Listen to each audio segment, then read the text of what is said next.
Beredar rekaman yang menunjukkan penghancuran peralatan militer dan tangki lapis baja Angkatan Bersenjata Ukraina dengan serangan rudal berkecepatan tinggi pesawat drone milik Rusia. Rekamannya diunggah akun Facebook Kementerian Pertahanan Rusia pada Minggu 20 Maret 2022 atau hari ke-25 invasinya ke Ukraina. Dalam keterangan unggahan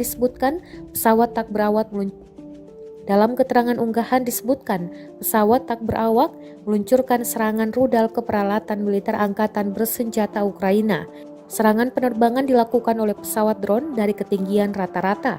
Hasilnya dapat merusak fasilitas militer dan peralatan Angkatan Bersenjata Ukraina, tercatat oleh kontrol objektif.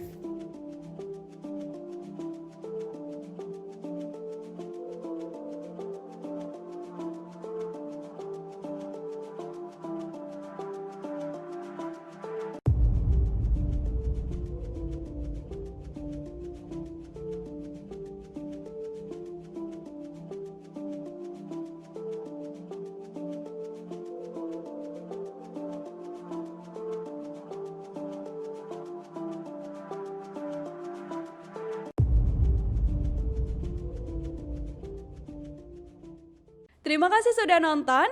Jangan lupa like, subscribe, dan share ya.